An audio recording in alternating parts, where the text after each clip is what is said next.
gente vai cantar uma música conhecida agora. Queria que todos cantassem juntos. Ou quem não conhece, reflita na letra.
Pensaram que me fariam recuar. A glória é pesada e a tribulação é leve e já vai passar. Tudo que acontece a mim fará com que o meu Senhor seja conhecido. Mais vale tua vida em mim do que a minha dor. Consigo ver mais além que isso, nego-me a ceder. Sei que a tua graça é maior que eu, vida desmedida, ilimitada, Deus.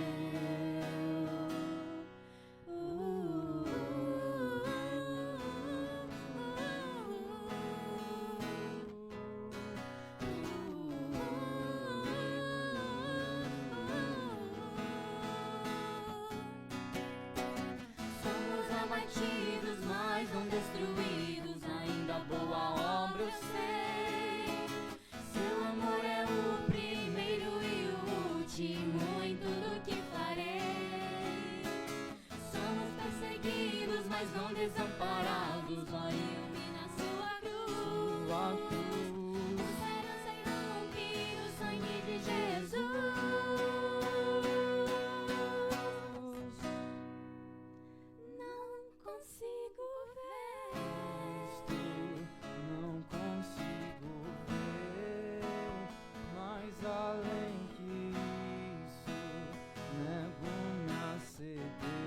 Todos juntos. Sei que a tua graça é maior que eu, vida desmedida, ilimitada, Deus.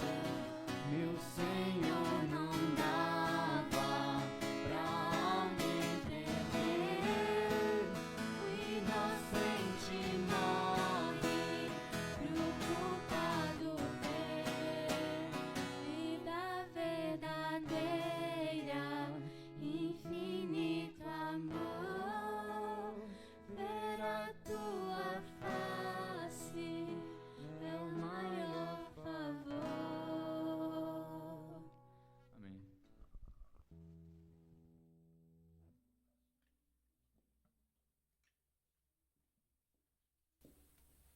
Uma boa noite. Boa noite a todos. Eu gostaria de primeiramente agradecer aos meus amigos por esse louvor muito bonito e também ao Daniel, que me convidou para estar pregando aqui essa noite. E eu gostaria de estar iniciando com uma oração. Então eu convido os irmãos para que curvem a sua fronte e vamos falar com Deus. Querido Deus, amado Pai, muito obrigado por mais um dia que o Senhor nos deu, mais uma noite abençoada, que o Senhor conduziu cada um que está aqui à sua casa. Eu te peço para que não seja eu falando aqui, mas sim o Senhor através de mim. Em nome de Jesus, amém. Gostaria de pedir já que os irmãos abrissem as suas Bíblias em 1 Samuel, no capítulo 22. Na última vez que eu preguei aqui, toda hora eu precisava de água, então hoje eu trouxe minha garrafinha, que aí não vai ter falta. Eu acho, né?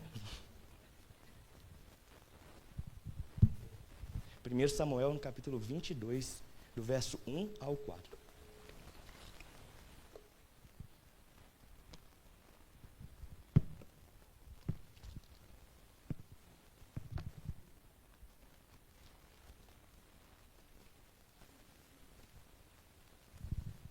Todos amém? Todos abriram? Então, vamos lá. Capítulo 1. Davi retirou-se dali e se refugiou na caverna de Adulão. Quando ouviram isso, seus irmãos e toda a casa de seu pai desceram ali para ter com ele. Ajuntaram-se a ele todos os homens que se achavam em aperto, e todo homem endividado, e todos os amargurados de espírito. E ele se fez chefe deles, e eram com eles uns 400 homens. No verso 3. Dali passou Davi a Mispa, de Moabe, e disse ao seu rei: Deixa estar meu pai e minha mãe convosco, até que eu saiba o que Deus há de fazer de mim. Trouxe-os perante o rei de Moabe, e com este moraram por todo o tempo que Davi esteve nesse lugar seguro. Então, irmãos, nessa noite eu quero meditar nesse pedaço da história, que é sobre os valentes de Davi.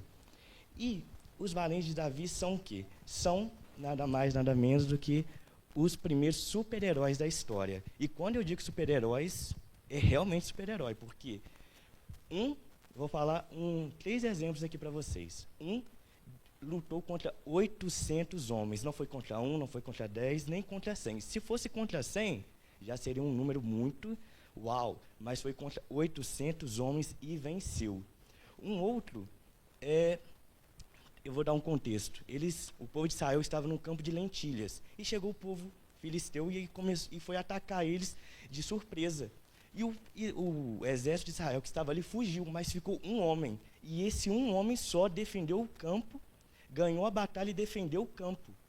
E uma outra história também. Estava em um dia de neve e tinha um soldado de Davi, um dos valentes de Davi. Uma neve muito frio, ele se enfiou na cova e matou um leão que estava dentro da cova. Já estava frio, dentro da cova, então, mais frio ainda, e ainda matou um leão. Esses são apenas 3 exemplos que eu tenho, se vocês quiserem confirmar. Está lá em 2 Samuel, no capítulo 23, que conta a história de vários dos valentes de Davi. Mas, então, quando a gente lê a história, o início da história aqui, eu vou até reler, no capítulo 2. Ajuntaram-se a eles todos os homens que se achavam em aperto, todos os homens endividados e todos os homens amargurados. Então, quando eu leio isso aqui, eu penso, esses homens são esses mesmos, os valentes, ou é um grupo de fracassados? Então, isso é a minha mensagem essa noite. É sobre os improváveis. Como que Deus trabalha na vida de pessoas que, aos olhos humanos, a gente não daria nada por aquela pessoa, e Deus trabalha de forma inimaginável. Eu estou meio nervoso, já vou até falar, porque quando a gente fala que está nervoso, a gente fica até mais solto. Mas, ok. Davi viveu no deserto dos 20 aos 30 anos. Ele era um fugitivo. Mas por que ele era um fugitivo? Ele era considerado um criminoso. Porque nessa altura do campeonato, quando ele estava fugindo, ele já tinha sido ungido por Samuel, ele já seria o novo rei de Israel, mas ele também já tinha lutado contra Golias e vencido Golias. Mas, então, para o povo em geral, Davi, ele era um herói. Mas para Saul, que era o rei, ele era uma ameaça. E como Saul, ele era bem assim, ele decidiu decretar a morte de Davi, e Davi então teve que fugir.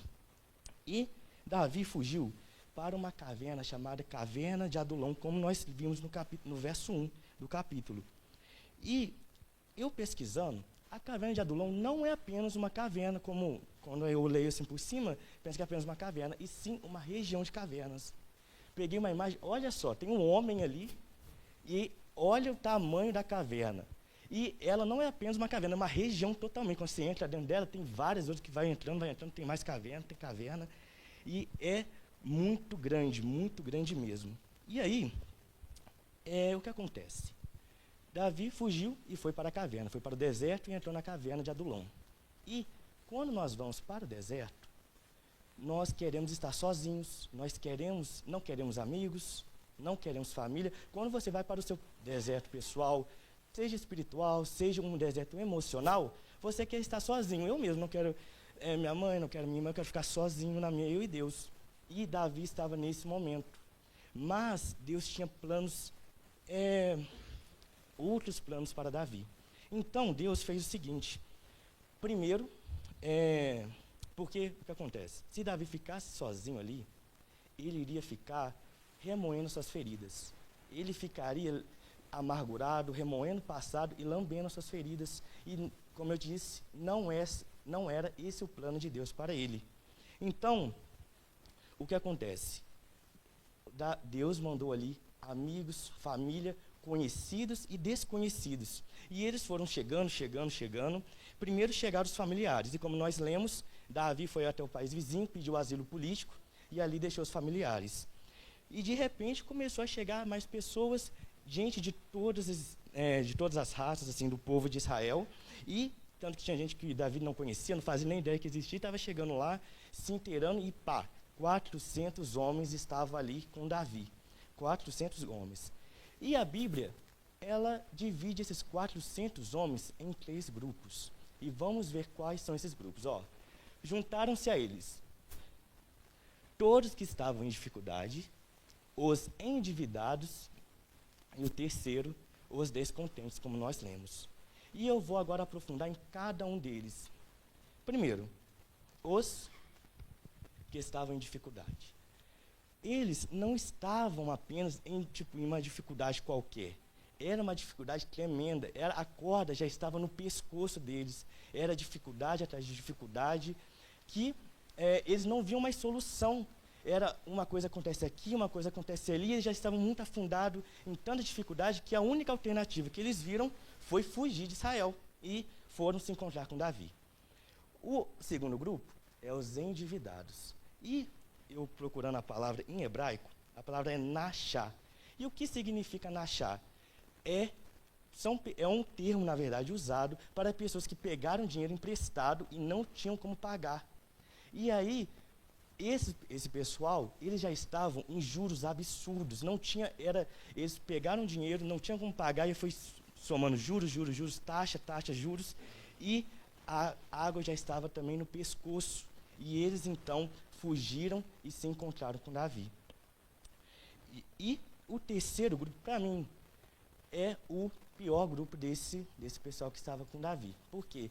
São os descontentes. Na minha versão da Bíblia, e na de muitos de vocês, na verdade, não é descontentes a palavra, e sim amargurados de espírito. E eu procurando, eu também pesquisei como que é o nome hebraico, que é Manefete. E o que significa Manefete? Exatamente amargurado de espírito. Aí eu fui no Google, vi o que quer dizer amargurado de espírito. E, pessoal, irmãos, é um sentimento profundo de tristeza, é um estado de angústia, ou até mesmo de rancor. E aí, e não apenas isso, esses homens que estavam com Davi, esse pessoal que são os descontentes, os amargurados de espírito, eles eram tão amargurados que eles influenciavam os que estavam ao seu redor para ficar amargurado também. Então, era uma coisa que poderia crescer de tal maneira e ficar fora de controle. Bom, a Bíblia fala que ali chegaram 400 homens. Depois, se a gente for lendo o relato bíblico, desses 400 viraram 600 homens. Mas são esses 3 grupos que estão aqui. E como nós podemos ver, não é os nobres de Jerusalém que estavam ali com eles. Eu não coloquei aqui no esboço do meu sermão essa palavra que achei que poderia ser muito pesada, mas, querendo ou não, é isso mesmo. Quem estava ali com Davi era Ralé de Israel. eram os mais que ninguém dava nada por eles. Então, exatamente, os improváveis. Nós não imaginávamos, como eu já disse no início, o que eles poderiam se tornar. Bom, era só pessoas. Ok, voltando. Vamos entender o seguinte: Saul era o rei. E Saul era uma pessoa também muito problemática. Ele tinha alguns surtos bem extremos psicologicamente. E ele tinha medo até mesmo da sua própria sombra. Ele ficava desconfiado de tudo. E como eu já disse, ele viu a popularidade de Davi crescendo, então mandou colocar um decreto de morte para ele. Tanto que Davi teve que fugir, e nós encontramos aqui ele já escondido na caverna de Adulão, cheio de gente infeliz, descontente, amargurada, endividada, problemática, gente difícil e gente muito complicada em volta dele. E, como eu já disse, os improváveis.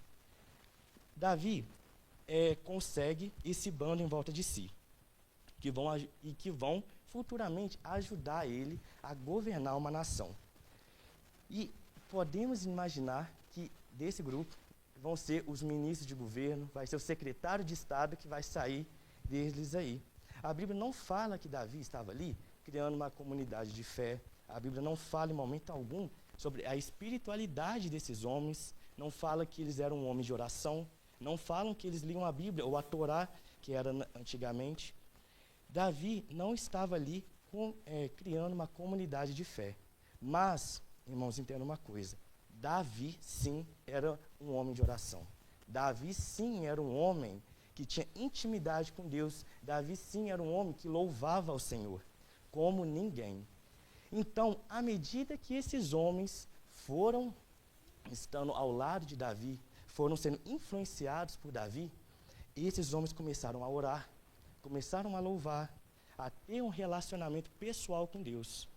As primeiras vezes que Davi entoou os seus cânticos foi para esse grupo aqui. Imagine só, chegava à noite, estavam todos em volta ali da fogueira, e Davi chegava: pessoal, escuta só o que Deus me revelou hoje. E cantava para eles. Tanto que, se vocês forem em vários salmos, está lá feito ou no deserto ou na caverna. Então, esse grupo foi o primeiro auditório de Davi. Então, são as pessoas descontentes, amarguradas, difíceis e gente muito problemática que estava ali com ele. Foram os primeiros a ouvirem os louvores de Davi. E Davi estava ali formando o grupo dos seus valentes. E agora eu peço para que os irmãos abrem a Bíblia lá em 1 Crônicas, no capítulo 12, verso 18.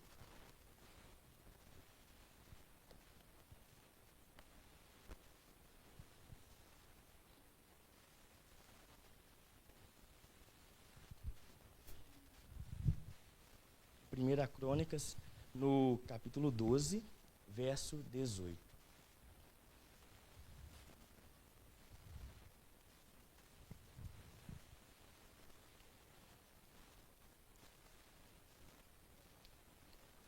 Então, diz assim: Então, entrou o Espírito em Amassai, cabeça de 30, e disse: Nós somos teus, ó Davi, e contigo estamos, ó filho de Jessé.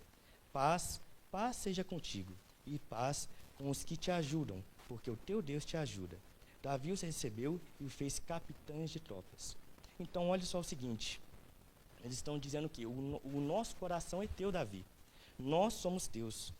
Nós estamos contigo, nós somos leais a você. Onde você for, Davi, nós iremos contigo. E eles se comprometeram com Davi. Agora, no mesmo capítulo, só que no verso 22, vamos ler o seguinte: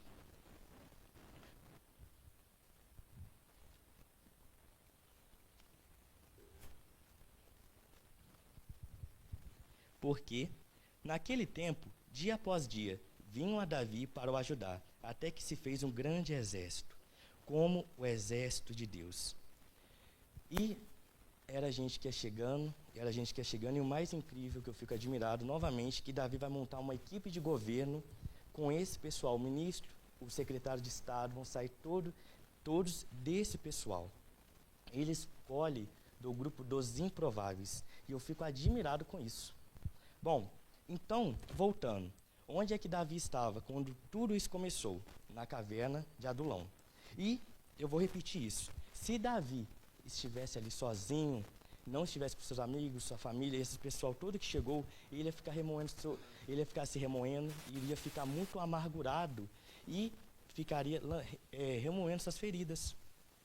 Mas Deus enviou ali homens, e Davi teve homens que, como eu disse, que não era pelos seus dons, pelos seus talentos, não era pelas suas habilidades, eram homens que era realmente plano de Deus para estarem ali, que Davi teve que treiná-los, teve que ensiná-los, discipulá-los. Davi teve que mostrar uma perspectiva de vida para todos esses homens. E se Davi novamente ficar sozinho, também ele ficaria muito mal, ele se auto-afundaria. Então, cada um ajudou o outro. Não foi só Davi que alavancou, mas também os homens que estavam com ele. Deus está mais interessado em trabalhar em nós do que através de nós. Mas se ele não consegue trabalhar em nós, ele também não vai conseguir trabalhar através de nós, também não vai conseguir nos usar. Deus cria meios, cria situações para colocar Davi e os homens que poderiam ser treinados. E quando Deus faz isso, ele pega os indesejáveis, os complicados, os problemáticos, porque é assim que Deus trabalha. Então, deixa eu dizer uma coisa essa noite. A improbabilidade é a escolha de Deus para cumprir os seus propósitos.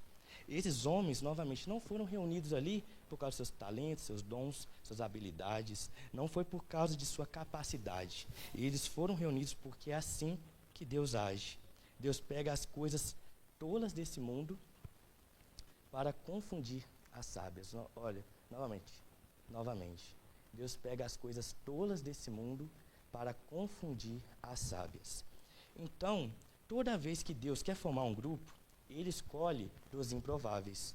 Toda vez que ele vai formar alguma coisa, os improváveis. Como podemos ver mesmo o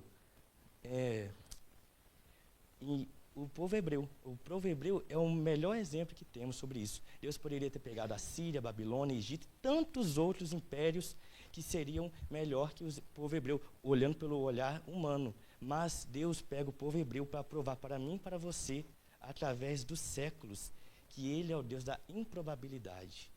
Então,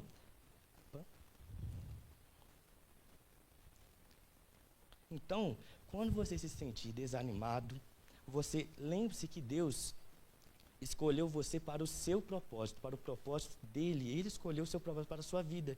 Mesmo que você se sinta um mau candidato ou não tão capacitado para aquilo, Deus escolheu você.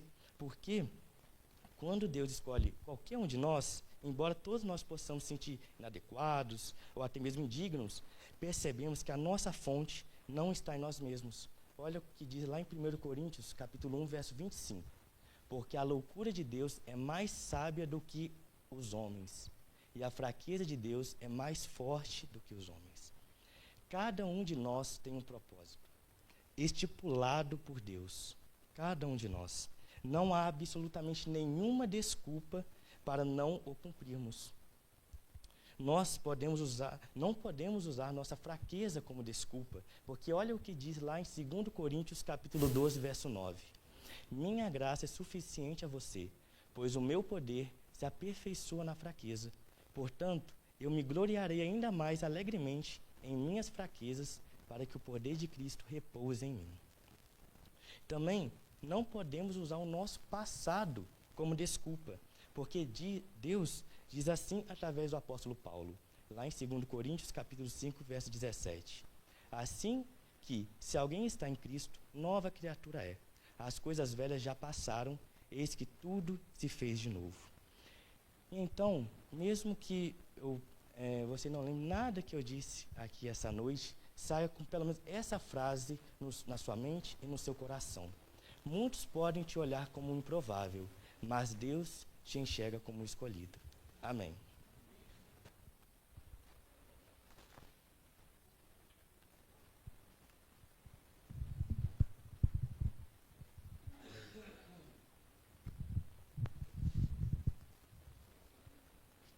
Louvemos ao nosso Deus nesse momento. Vamos ficar em pé, vamos cantar um hino, Só um Passo, 122.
Querido Deus, amado Pai, muito obrigado por mais um dia e que o Senhor abençoe cada um que está aqui, para que ao voltar para o nosso lar, a gente sinta o seu propósito em nossa vida, para que o Senhor nos ajude e nos abençoe.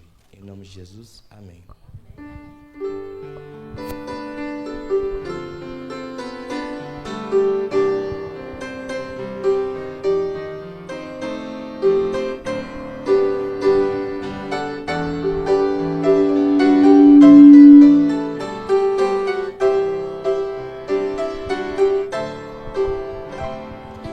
Neste bom lugar eu encontrei a paz que tanto procurei. Neste bom lugar os meus anseios e temores eu deixei.